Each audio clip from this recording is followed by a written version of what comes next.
Wow. Thank you. Thank you, Suzanne. Whew. I'm Paula Parton, and I'm an alcoholic. Thank you, Ali, for asking me. Love to hear your voice and your face. You're like one of those peaceful trees, I could just be in your presence, and it helps. That's not how Brenda is, but that's how you are, Ali. That's how I knew the difference. But thank you anyway. Now, just spiritual things.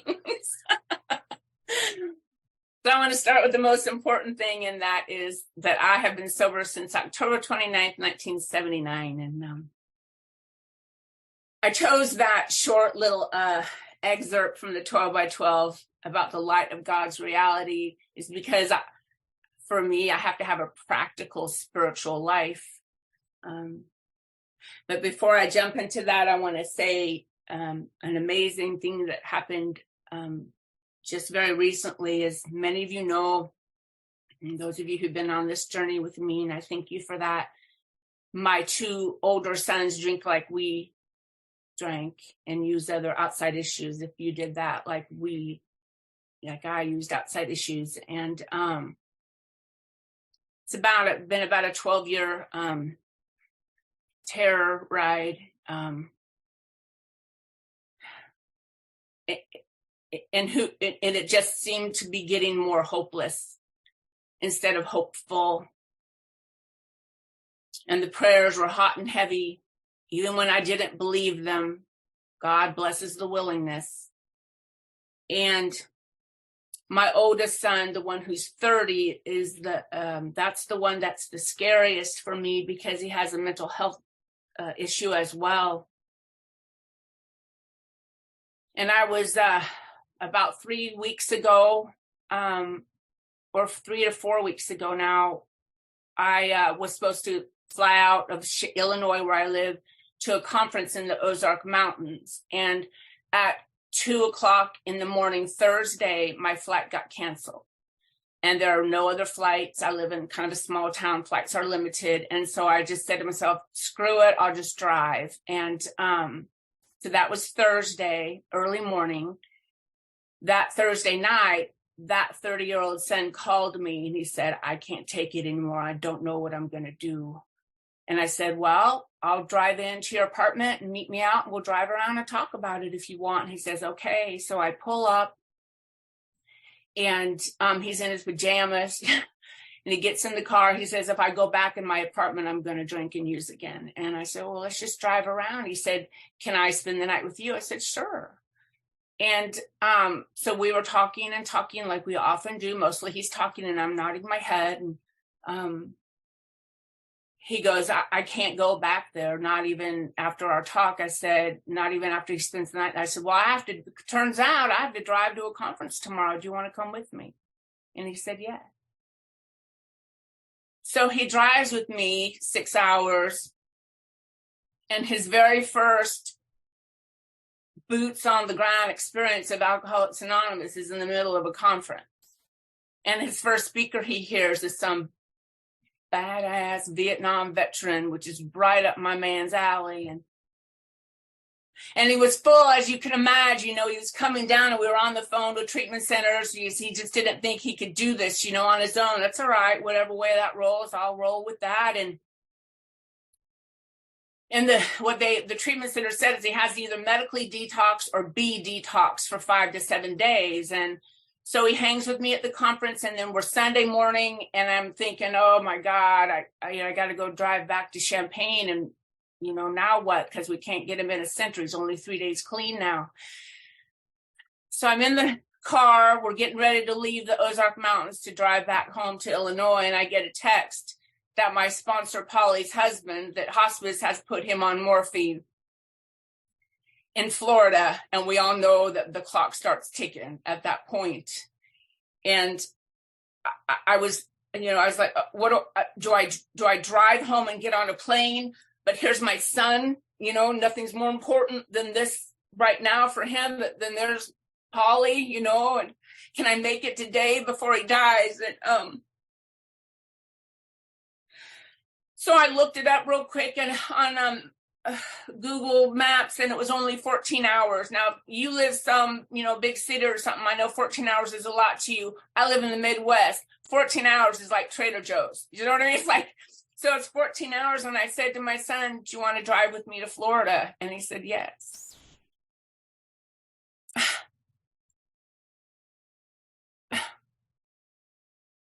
So we drove like bats out of hell because I'm trying to get there before Dave passes. And we made it as far as Macon, Georgia, which is about 3-ish hours from Jacksonville, but it was really late. We were both tired. And so we went to a hotel and we woke up the next morning. We got the message that Dave had passed at 4:30 that morning. And so we started the drive to Jacksonville and got there, and my son, terrified of everything,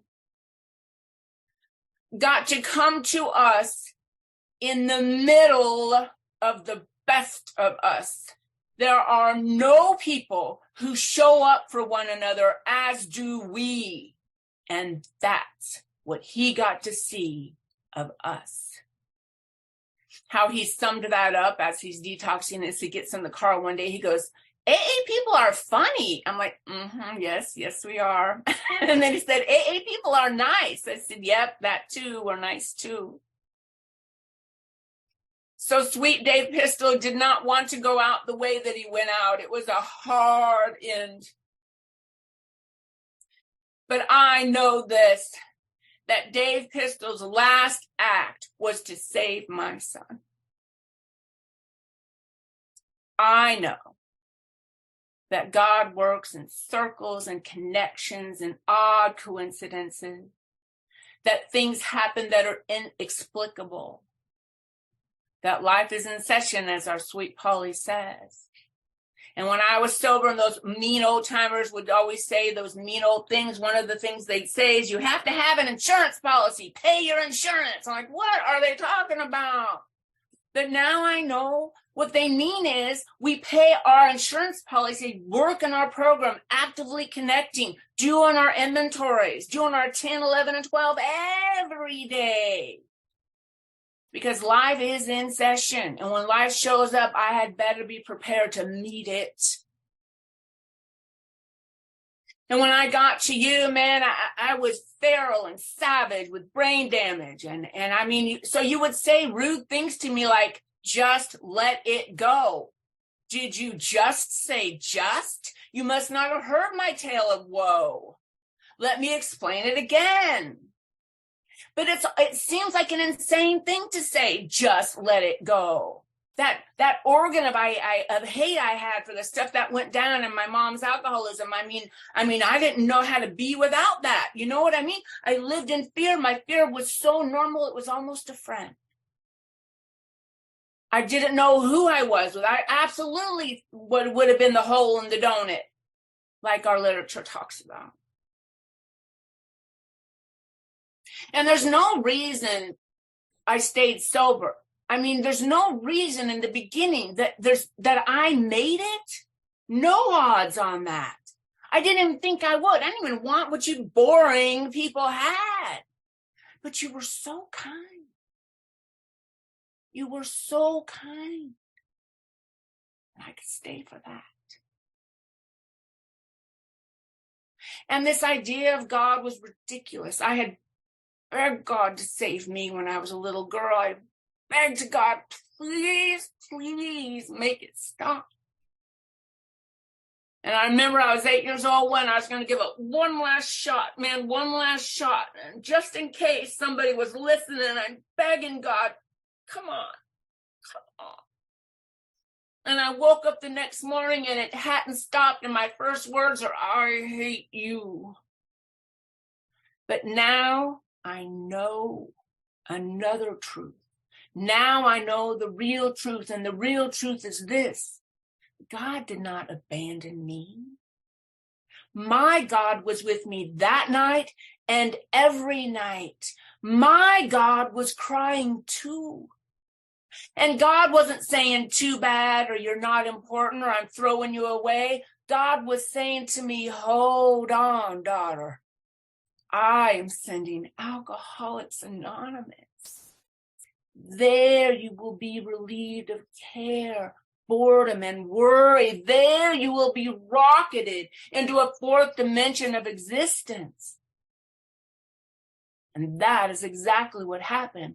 And just 6 years later, I came stumbling in to my first court-mandated meeting of Alcoholics Anonymous. And I didn't want to go to that, man. I'd fallen in love with booze. Alcohol was my first higher power. It was my first fourth dimension. It was a power greater than me. And I was willing and did give it everything I had. I was willing and happy to die for it. And so I came down, court mandated, all kind of court trouble already. Just 14 years old, angry, doubtful and alone and terrified.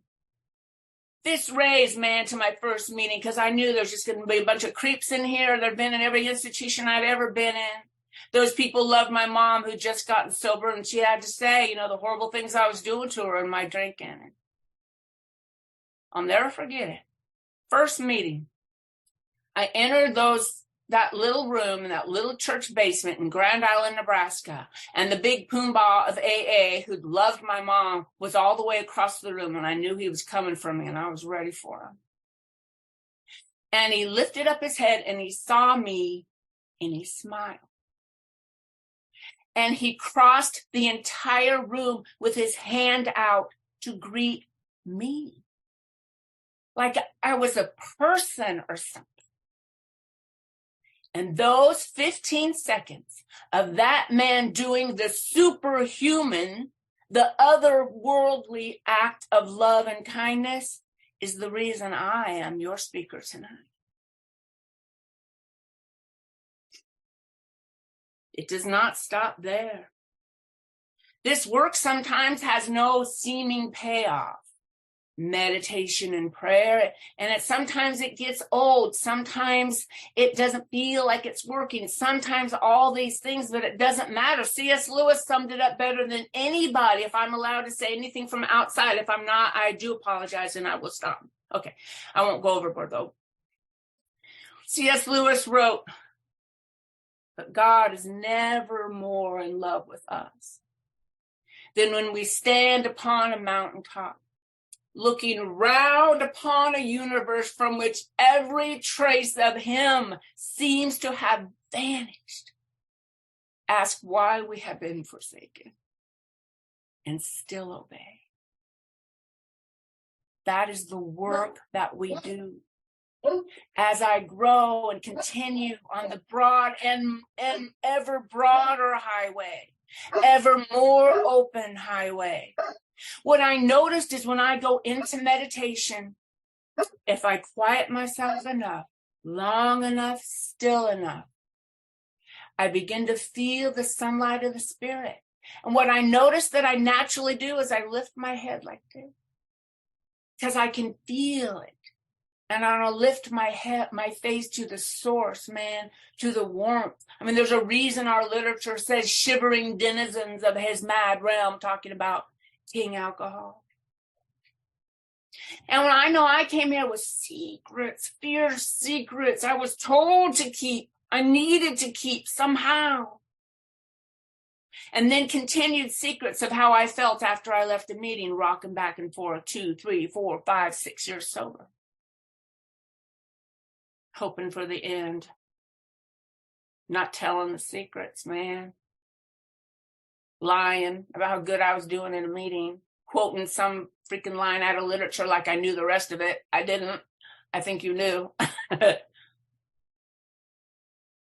But there is a song called For All of Us. And you know, like if you've ever, and I'm sure you all have, I mean, I did it with AA literature in the beginning. I could read the words, but I couldn't get the meaning.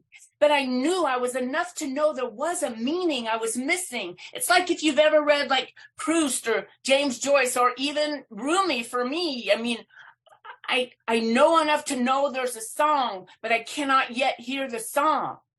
If you are starting on this journey of a spiritual awakening, if you are saying the most powerful word you can say on that journey, and that word is this, maybe. If you are at that place and you cannot hear the song, dance anyway. The song will appear. And it will change. And it will be worrisome when it changes. When I had my first huge psychic change, I was 9 years sober and I was standing on the steps of a church where I wasn't Catholic or anything or even of that sort of religion, but he had become my colleague in raising money for a food pantry, but he had just saved my life.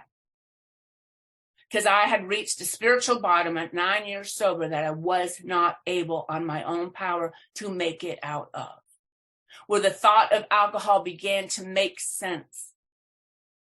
And the only thing that stopped me from drinking that night is I did not have alcohol in my home. And it gave me that extra few seconds to remember your words, to remember the times I had felt at peace, to remember the promise of you. And because you were honorable and you said there was a power that could heal and bring peace, I could believe that you believed. And that's enough. My son on our huge cross-country trek kept saying things. He's an atheist, and he kept saying things about, I am never going to be into that God thing, so don't even think I'm going to do that. And all I would say is, well, you're in luck. You came to the right place. All kind of people can make it, no problem. And I mean, a year ago, I probably wouldn't have been able to say those words. A year ago, I'd have been a little more forceful and missed my chance and burned that bridge. These things are practical matters, man. What the 11th step does more than anything, the magic it makes more than anything, is it grants me the pause. Because I think I'm right and I'm a fighter. Those are two dangerous combinations. But on my 11th step, it grants me the pause. And there are times, man, I mean, stuff goes down that's not just like a little bit really hard or just like a little conflict that's really painful or really difficult or really scary. You know, life is in session. It's okay, man. It's just how it rolls. But sometimes I'm struck and my brain goes fuzzy and I don't know what to do. But because I've done my 11th step, I'm in the habit of doing it.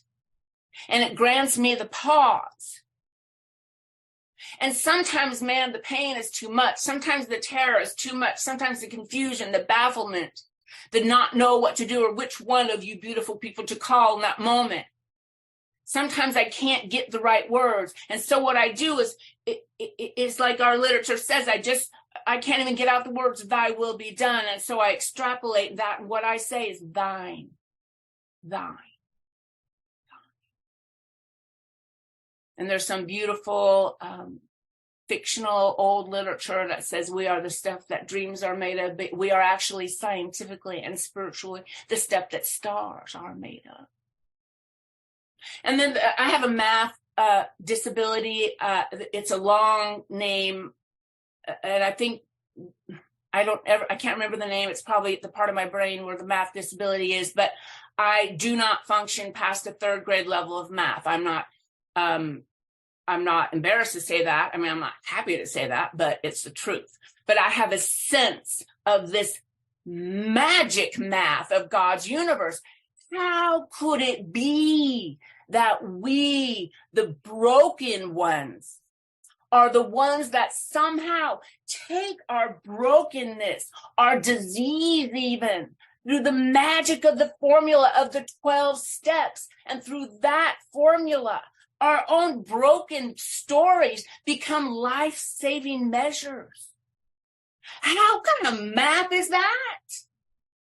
How can that be? And I used to think, man, I had to figure it out and then I do it. That's wrong. That's totally incorrect. I have to try, man, take that step or just stay on that ground and be willing and say that holy maybe. And then the song can be heard, man, and the path lights up.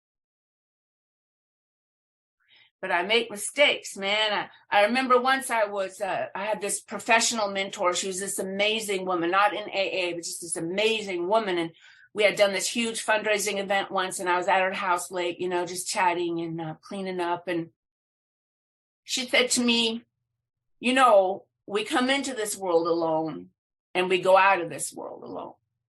And I'm like, well, that's a little morbid. But I never forgot that she said that. I was probably 8 years sober when she told me that. I never forgot it. And I would take it down and look at it and I'd go, why is this odd phrase, it's a little sad even, stuck in my head? And now I know it's because it's true, except for this. We come into the world alone except for God. And we are each going to go out of this world alone except for God.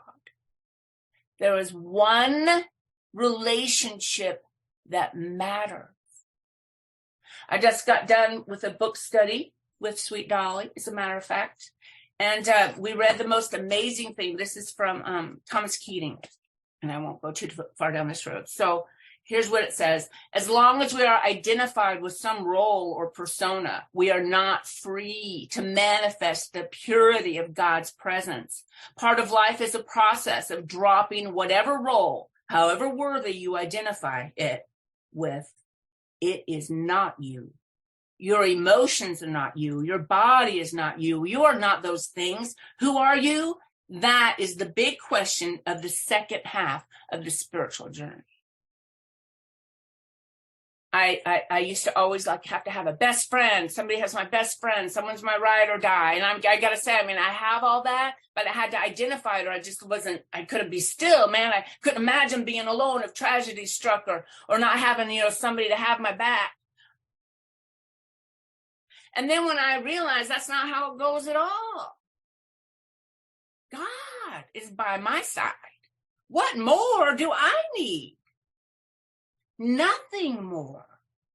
And I remember in many 4 steps, man, trying to find peace, straight out of the big book, trying to find peace for, what the stuff that went down in my mom's alcoholism, is trying to find peace. I woke her up the first night. She let those men in and I tried to get her to help me. And she just said, don't tell anybody. And I'm not saying this with any emotion. I'm just saying. And so in the beginning of my sobriety, I was furious. You know what I mean? I got sober when I was 17, so I had no skills anyway, And every 4 step, I was trying to find freedom, trying to find peace. And then what I realized is this, how we go in, man, like we have regrets and remorse and we look back, and the phrase that often it comes with, if only that hadn't happened.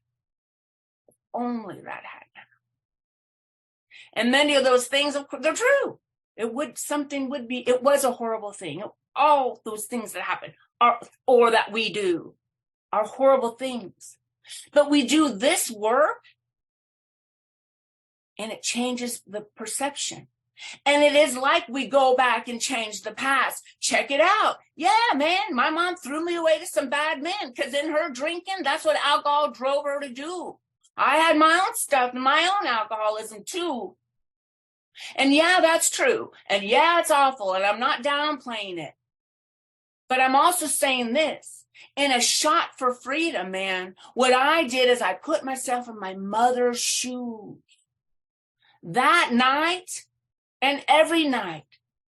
What I realized is this, man, I was the youngest of 4 unwanted daughters. She had just gotten rid of my father who had beaten and raped her for 17 years, man. I was the product of one of those rapes. And when she told him that she was pregnant with me, he told her to abort me. And she said no to that man. She'd already saved me once. She did not have it to save me again. And give me 10 more years of hard drinking. Give me 10 more years of the kind of drinking that she did that I totally would have done faster, harder, worse.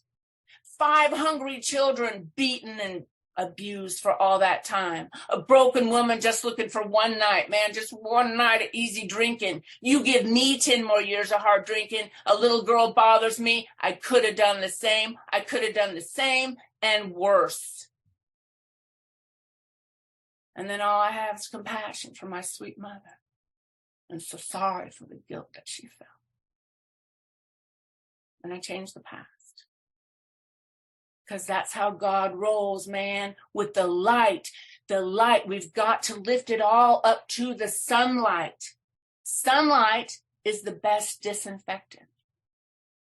Nothing can grow in the dark. Well, there are a few things: my resentments, my self-righteousness, my aloneness.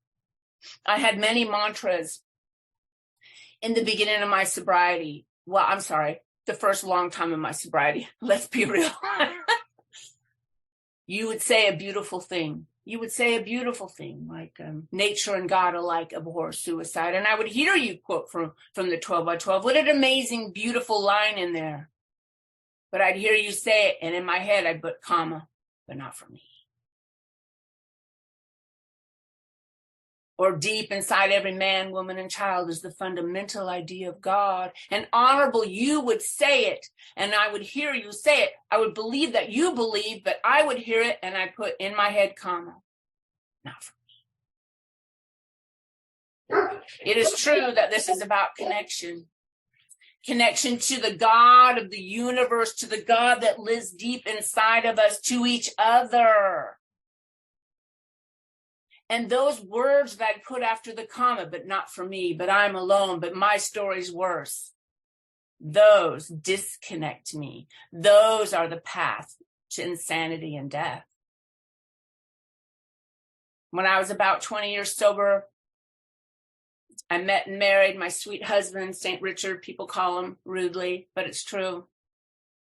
Brenda knows him. He's a really good cook. Anyway. And we wanted a baby, you know, we really wanted a baby. And we got pregnant, even though I was an older mom. And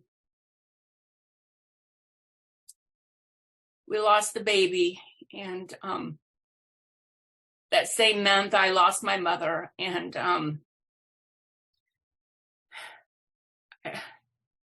it wasn't too much, but it felt like just too much. And I was hemorrhaging, and I was home. And the nurse was saying, you got to get in here. You got to get in here. And I knew, I'm so sorry. I am sorry to say this. But there was a few seconds where I knew it wasn't a bad way to go out. But I was a member of a home group, and they were not having any of that. And they showed up at my door without my permission, with food and help. And one of them came up to my bed, and she sat by the bed, and she took me by the hand, and she said, please go get the transfusion. Someday someone will need this story.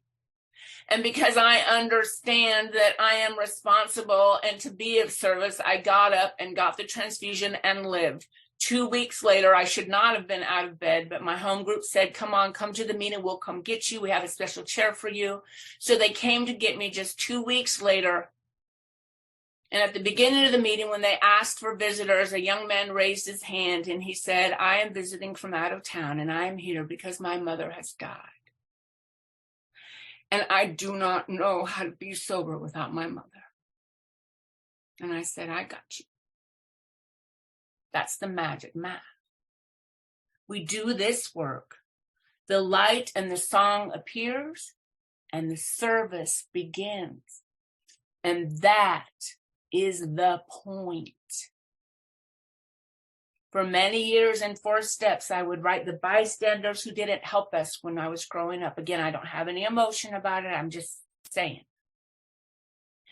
And I would write, why didn't anyone help us? And even through those, I didn't have any more angst about it. I just wanted to check on it. You know what I mean? I just wanted it, to go, not even a question anymore. And finally, through many inventories, I finally got to a point where I realized, you know what? I don't know why anybody didn't help us. But what I do know is that I will never be a bystander. and I was free. And I've told the story. I'm not going to tell the whole thing again about my oldest son, the one who is in treatment now. He was born dead. And my grandmother, who had been gone for 10 years, came to take him to some other place that she had come from. And I don't know why I got to see her and feel her. She had loved me a lot. And I don't know, but I was on no drugs and 13 years sober. So when I say my grandmother was there, my grandmother was there.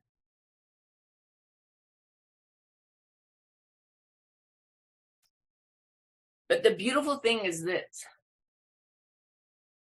I was still trying to find peace for the rage I had and self-pity I had. And I'd found chinks of peace and chinks of freedom at 13 years sober, but I wanted more. I wanted it. I did. In 6 and 7, man, I perfectly was willing. But you never know, man. That's the mantra of sobriety, man. You never know. Show up, do the work. Show up, do the work. Feel it, don't feel it. Show up, man. Walk the path, dance to the music. And that is the moment they put my baby in my arms for just a hot second before they took him away after they worked a long time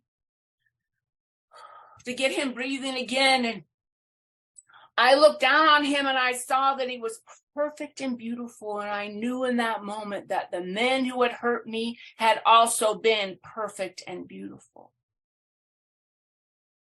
And it was in compassion where I was set free. I cannot get to compassion without the 11th step. For me, you people are probably more advanced than me or something, but that's how I cannot get there. I would like an easy way out. I'm going to end pretty soon.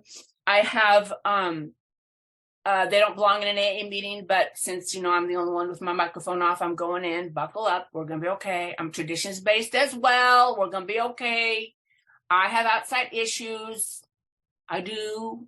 I'm going to bring them up for a hot second because it might help somebody. I have depression and I have post-traumatic stress disorder. And I'm going to tell you the story of the PTSD. So about, I don't even know, 10 or something years ago, I'm where the University of Illinois is, and we think we are all that. And so I wanted to find out, do I have something? I didn't want to do anything about it, but let's see what's happening. And I thought it was ADD because that's what everybody thought I had.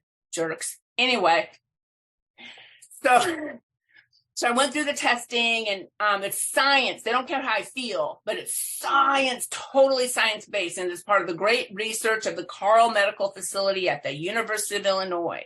And this testing is supposed to take about 3 months. But they kept calling me back because there was this one social scientist who who was in charge of taking down my family history, such as, soldier, tortures, assaults, hunger, us after the dash. That's all of us. But there I was, man, with matching clothes and dental hygiene. And do you know what I mean? Like the words I was saying could not be, She said, how don't you have a personality disorder? I'm like, I don't know, but the only thing that's different about me, I guess, is I got to come to Alcoholics Anonymous when I was 17 years old, man, be re-raised, re-foundation, set on this broad highway, get to continue to learn prayer, meditation, to hear the song in a deeper, more resonant way, to dance the dance, man. And she said, there's women like you in institutions who can't feed themselves. I said, I know there are. The only difference, I can think of it, is I got to come to AA. I don't know. It's the only thing I can think of. She'd shake her head because AA ain't in no scientific book. That's all I had, though. She'd ask me. It's the only answer I had. And because it's a scientific laboratory research study, everything I said was also on the record. And so finally I go in for the very last, meeting with her, 9 months of testing because they kept calling me back. They thought I was tricking the test. And to give me the diagnosis, she says, you have post-traumatic stress disorder. And She said, the kind that you have, you guys are not even going to believe this. The answer to the kind I have is meditation. How about that for some magic math? Because I happen to be an alcoholic.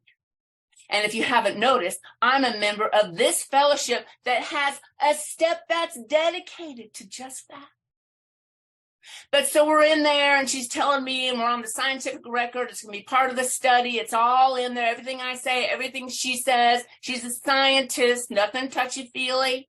And she's telling me this diagnosis, and she looks at me because she can't help it, man, because there we are, man, blazing forward.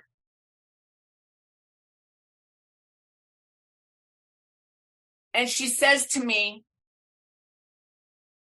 it's as if you're a miracle. And then she's like, oh, crap. She's just said in a laboratory on the record that there could be such a thing as a miracle, which makes me the only scientifically declared miracle in the history of mankind. But look at this, man. I claimed my name, man. I know who I am. I know where I belong, man. I'm a member of Alcoholics Anonymous, which was my only way out. So because of that, you are also the only scientifically declared miracle in the history of mankind.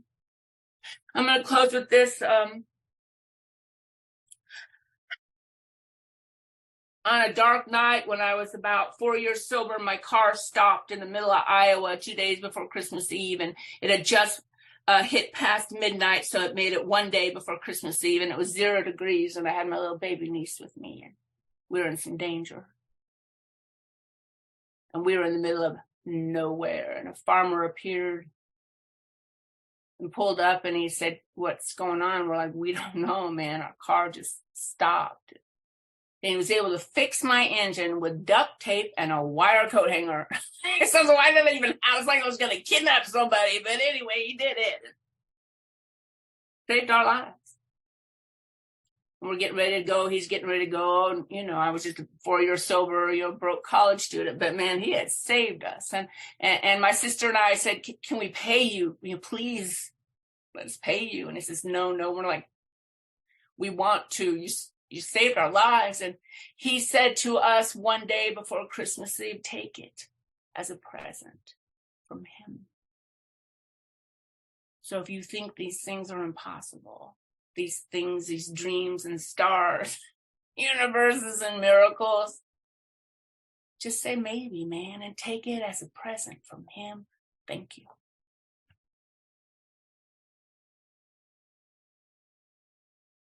Dolly, come on up, please.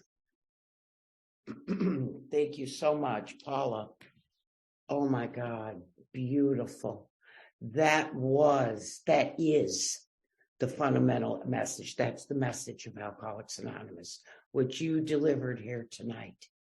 Totally. I'm so happy I came here and I got to listen to you. What happened to you happened to me. Wow. That whole cell miracle. We were reborn. There is not any program that I'm aware of that does what happens here. It's not even believable. You have to witness it. You can't even tell anyone about it. You can only share your experience. And it's all I did. And what blows me away is I just suited up. I suited up and I said yes to all of you. Do this, do that. Yes. And God, Paula, really good job. Really good job. I work with those people that have mental issues in a psychiatric facility. And I get what you were saying. And every day I thank God. I thank God because in spite of me, not because of me, I don't know. I don't know that I was saved. I don't know why. I don't question anything like that. It's not for me. But we are so blessed. Thank you so much. I just love you. Thank you. Thank you, Dolly. And Paula, if you move to comment on the comment, please go ahead and do so if you like. Coach Michael, come on up, please. Definitely. Coach Michael, an alcoholic, and what a treat today, you know, especially on a type of day like I'm having. There's a lot of things piling up on me, and I really got a lot of hope and inspiration from your share. Quick question, and excuse me, I'm driving, trying to maneuver this car. Could you go into a little bit about how do you separate your PTSD from your alcoholism and the steps you've taken and strides you've gained? Sure. It might be a super personalized journey. I don't know. But for me, meditation, I mean, it's just not a spiritual answer. It's a medical, answer. It seems maybe like a small answer for such a huge thing as my anxiety disorder, but I can tell you evidentiary that when I don't meditate, I have about 3 hours before any outside thing is I have tics to this day because of my anxiety disorder. I just have those. It's just something I have. Green eyes too. Oh, well, but something on the outside of me, something happens, big or little, usually little, but I react like I'm in a war zone. And my head goes fuzzy. So I know it seems like a small answer, but meditation, medically even, is the answer for my anxiety disorder. I hope that helped. Thank you, Coach Michael. Thank you, Paula. Leanne, you're up. If you don't mind putting your video up, that would be great, if you can. Thank you. Absolutely. Thank you, Ellie.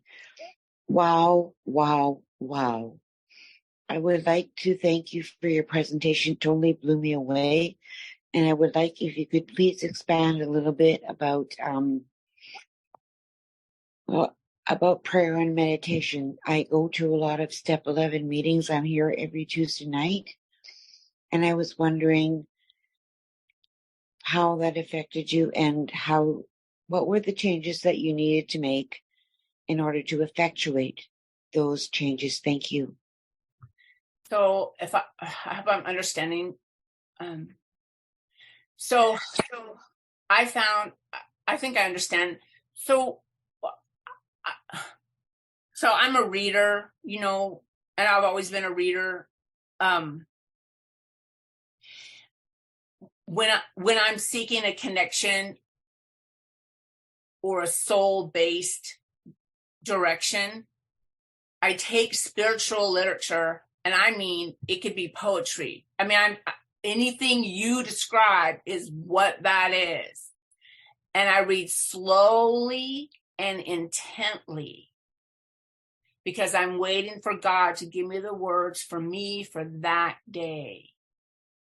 Since I was 14 years old, I've read C.S. Lewis and that, you can't call it a poem, but it's Desiderata. I have said that first line over and over, go placidly amidst the noise and haste, over and over, and just those words, and then I begin to calm. Thank you, Leanne, for your question. Call-in user, come on up, please introduce yourself.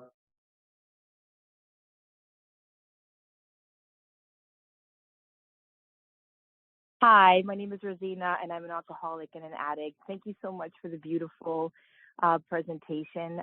Thank you for sharing your experience, strength, and hope. And I really appreciate how you addressed the outside issues, the mental health, the abuse, and we can recognize that these are certainly stigmatized in society, but also sometimes in the rooms. And I liked how you brought them back to the understanding of what our diagnosis is. We have a spiritual malady, right? And all these tie into what afflicts us on a soul level, and how you brought them back to the solution, and that it's that transcendental sweet spot of finding God in the now, right? And so I just want to tell you, it really touched me, and it was really beautiful to hear your story, and to give us the solution to what our spiritual malady is. And my question is that, you thank you for the reference to C.S. Lewis, and you also mentioned something in the context of James. No, I was going to say James Joyce. You mentioned 3 writers, and that they were part of kind of like an obstacle for you. Would you go back to that and explain that again, please? No idea. I mentioned Thomas Keating. No, I just open my mouth and stuff comes out. So no idea. Rumi, I talked about that they kind of stumped you. You said something about James Joyce, and I was just thinking about like kind of sort of making God like the God of intellect, like kind of like for me that was university and like James Joyce's Ulysses, and I thought that was kind of what you were referencing. So I don't think that they were necessarily spiritual texts, form of prayer meditation that you were bringing to light. So I just missed that the references to them. But thank you overall for everything you touched on. It was really beautiful. I appreciate you. Thank you. Thank you so much. If you send us an email at thoughtstoronto@gmail.com, and please be asked to be put on the email list, we'll send you the recording. You can listen to it again and perhaps find those writers. My sister on the path, Brenda J., come on up, please. Hello, everyone. My name is Brenda, and I'm an alcoholic. I come bearing tidings of comfort and joy. Very happy to be with you this evening. Paula, there have been 2 really exceptional things that have happened to me in my life since I've been sober. One was to stay sober, and the other one is to get to call you my friend. I go to all the meetings I go to, and I speak at all the conferences I speak at, and I take all the inventories and clean up all the ashtrays and straighten up all the chairs because I'm trying to pay back the gift that I have found in your friendship. Thank you. Okay, but anywho's, I have 2 questions. I'm gonna see if you get these right, because I already have the answer also. Okay. First question. For $200, has there ever been anything really, Paula, in your life, in your story, in your journey that you looked at, recognized it, and said, I can't work the steps on this. This is outside of the grace of God? there are times in despair. I've certainly thought that. But I also want to say that we go on. I mean, there's more to be found. The big book is amazing. It's my foundation. The steps are amazing. And they're always my foundation. There is more to God, the song goes on, right? Which leads to my second question, and that is, when you absolutely need it, in your life and in your body. So in both of those places, where do you go look for courage? So every time I'm afraid, and little things or big things, or I've said yes to a task that needs to be done, and I am the one on the ground that has to do it. There is no way around that. What I do is I remember how my world runs, and that is this. I'm on the front line of whatever this is.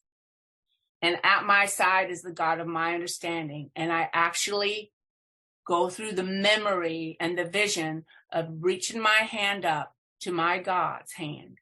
And we look at each other and we say, here we go.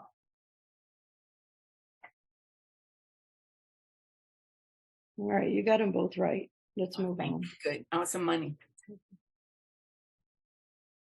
Beautiful. Thank you, Brenda. Ralph, nice to see you. Come on up, brother. My name is Ralph White. I'm an alcoholic. Paula, powerful. I am so glad that I jumped on to hear you. I so appreciate the way you came out and walked us through what happened. I assume you were at springtime, and oh my God. And you brought me to tears when you referenced what was probably Dave's last act. the power of that was amazing to me. And Dave would have been, I mean, that is so much his legacy. Question in that same vein. When you were on the drive, when you were doing Florida, going to Ozark, and the rest of that, that's a difficult hat, the 12 and the mom. How much of that did you find to be mom? And how much of that did you find to be 12-step? And how fluidly were you able to navigate between those two hats? Do you mean when I was driving with my son? When you were with your son? Oh God, it was so hard. Oh, so hard. Because I swear to God, I feel like up until Thursday when he called me, I'd go fuzzy in my brain when he'd reach out for help. What'd I say? I don't know what to say. And I have to say, we've all heard our different Tim, H, when he talked about his daughter, when in the darkness of the night about her abuse and drinking, he would say, do I think AA is going to save her? No, I don't. I have to say, I understand that. I cannot, I just kept saying to myself, if God is everything, then it's going to be all right. And when I would falter and he'd like get his back up, I'd say, but you do you, babe, you do you. And oh no, man, I could fall to my knees about it though, man.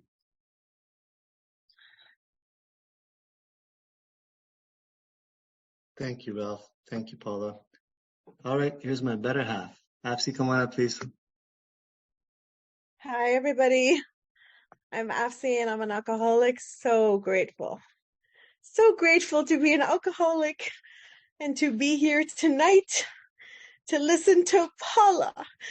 You just are incredible. I mean, I'm still on the verge of tears from your talk, and wow, the power of God that comes through you and your examples right until the end with that finishing touch. Oh my God. I was just, after you stopped talking, I was still weeping like a baby. And that has not happened to me. You touched me so deep and reminded me of this beautiful power whose power I have witnessed in my life so many times, that everything that you said resonated with me so deep. So this power that is so beautiful that we're able to tap into from these beautiful 12 steps in this program. And I just want to tell you that God speaks so beautifully through you, and you touched me so deep. And I'm so, so happy that Ali told me there was a real good speaker, and I jumped on the meeting tonight. So happy. Thank you. That's all I wanted to say. Thank you. Thank you, Apsi.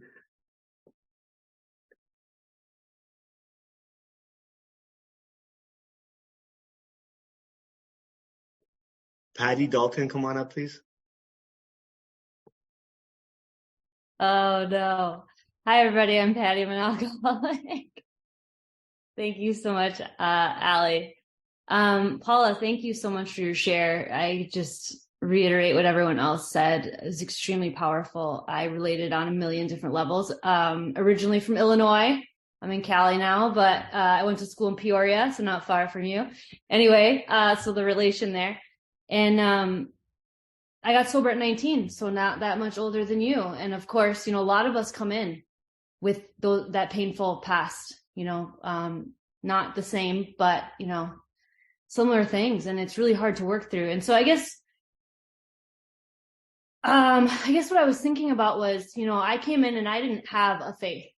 I balked at that from the get-go. I was raised in a very strict faith, and I ran the other direction. And so when I came in these rooms and I was told that, that the whole purpose of the steps was to find a power greater than ourselves by which we could live, I was like, well, that's the fellowship for me. And it was for a long time.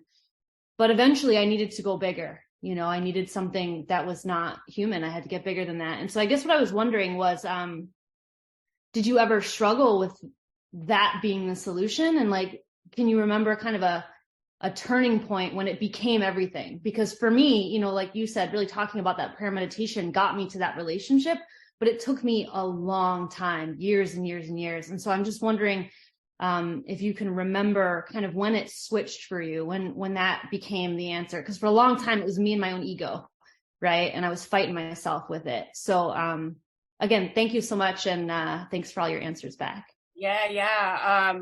So I had the educational variety, and I think I'm this hotshot scientist. So I think I have to have evidence. And even at 17, I thought I was smarter than everybody. But what would happen is I would feel better. And the only thing I could attribute it to is that I was sober and active in Alcoholics Anonymous. That I didn't have another answer, and it caught my attention. And that people in AA, in the rooms I was going into, were honorable and kind. And you said things like, deep inside, every man, woman, and child is a fundamental idea of God. So I'd go, comma, not me, but I could believe that you believed. And I could not deny the example of you. So it was little by slowly, and that I hit a bottom when I was 9 years sober, had a huge spiritual awakening, hit another one at 22 years sober, and hit my last one, fingers crossed, when I was 30 years sober. And that's where I realized I'm going to go in, I'm coming in with God, I'm going to go out with God. It's the only, whose approval do I want? God's, and that's it.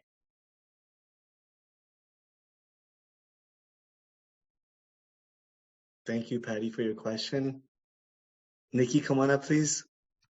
Hi, everyone. Nikki, alcoholic. Paula, that was a phenomenal share. Thank you so much. It just really spoke to me tonight, especially with some stuff I'm going through. And it just, like, the piece that stood out to me was just the compassion you have for anybody who, was on your resentments list or who has wronged you. And I'm dealing with a new resentment right now, and dealing with a really hard relationship with my mom. And so my question for you is just, this is a process. And like, was there a point where it was like, boom, I have my compassion?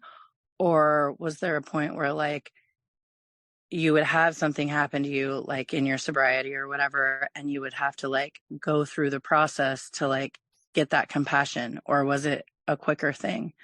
Because just what I'm really hearing, I feel like God is speaking through you, just that I need to have compassion. I need to have compassion for my mom. So if you can get that question out of there somehow, I kind of rambled, then I would love to hear your answer. Thank you. Sure. The undeniability of when I was 13 years sober and gave birth to my son, and I lost him, and they brought him back. And when I looked at him, I had feelings I'd never felt before. Huge, overwhelming, to protect and love him. And I meant it with everything I had. In that moment, I knew that the day I was born, my mother had felt the exact same. And something more powerful than even that, called alcoholism, did that to her. And that's what did it. It's been compassion since that point. Thank you, Nikki, for your question. Teresa Loveland, would you come on up, please?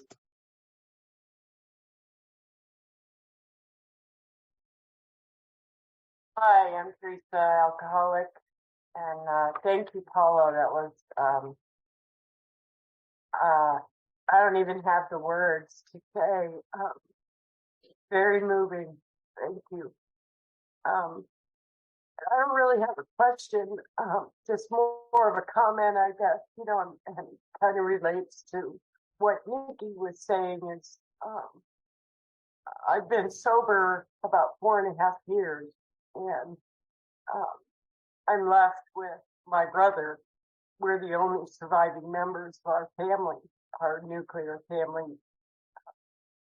The rest of the family was pretty much devastated and died as a direct result of alcohol and drug abuse and mental health issues and all those things you talked about. So thank you so much for, shining that light on, the possibilities he and I are going through, trying to resolve a lot of that stuff because he and I are the only ones left. And, how do we continue to go on and build a better life for ourselves and our children, in spite of where we came from.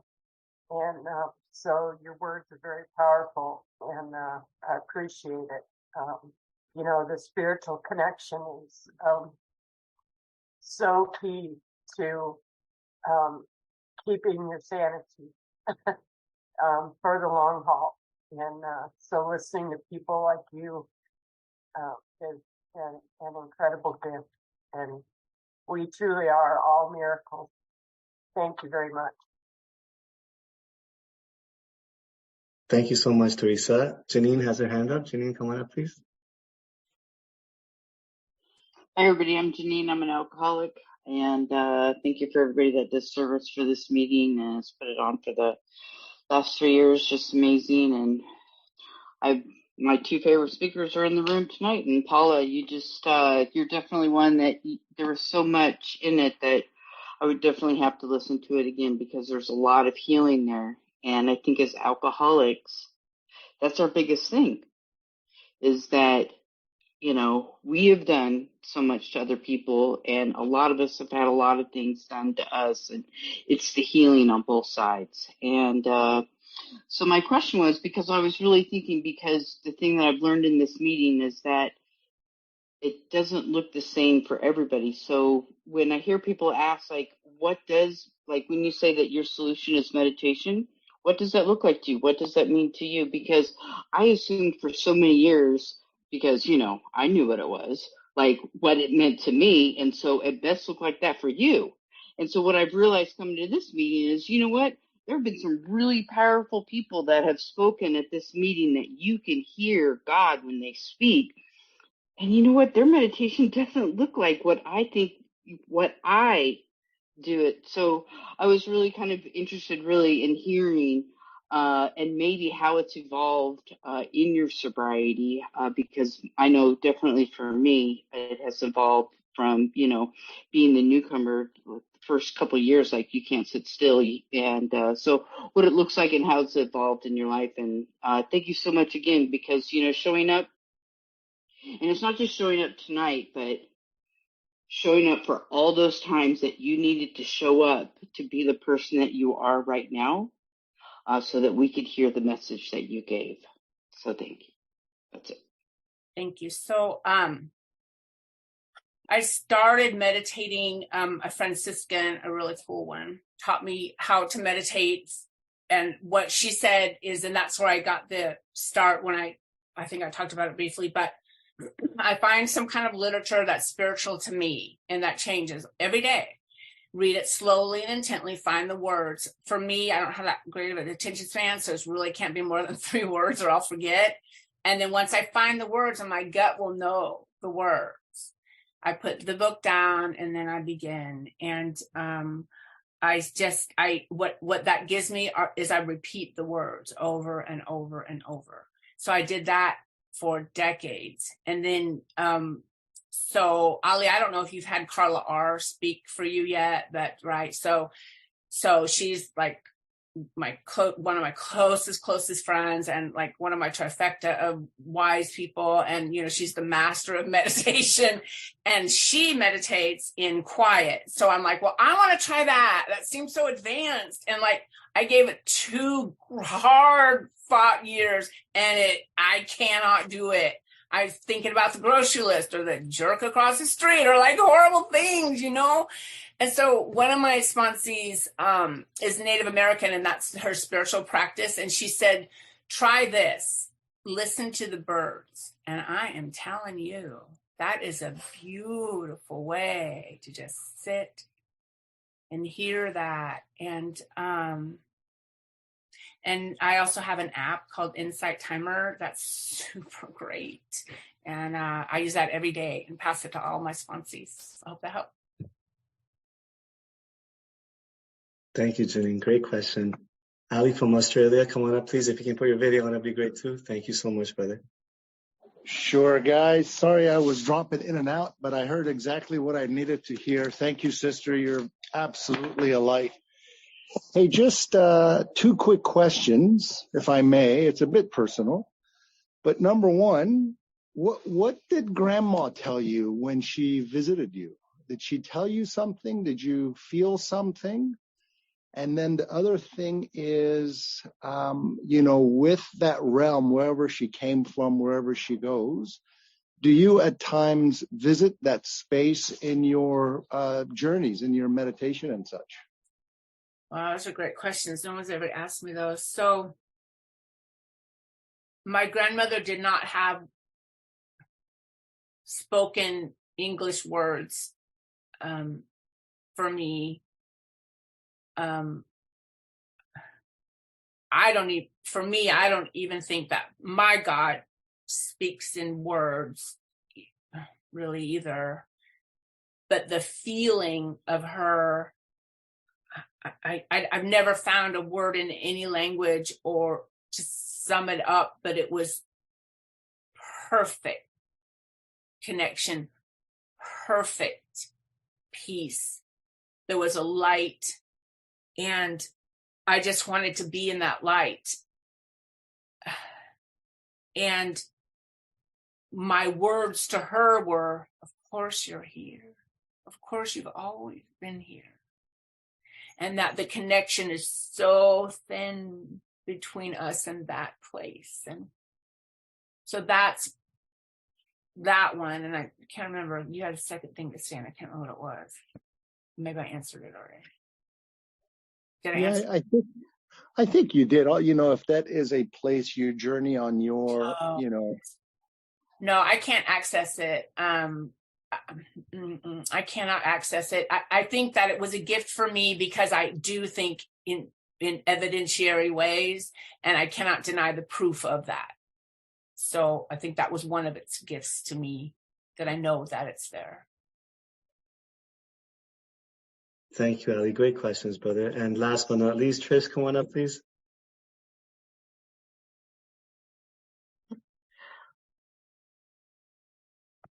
Well, you muted yourself one more time. Sorry, Trish alcoholic. Sorry, Paula. I don't even have words. I don't have a question per se. I did say I'm going to have to listen to this over and over and over again. I have books on my bookshelf that are eternal books that I go to over and over and over again. And that's like this talk tonight. It was just so rich with so much. And, where you came from, for me, where I came from, you opened a space in me for real forgiveness and empathy. So that I thank you for very much. And God bless, and thanks, Ali. Thank you, Trish. Nice to see you.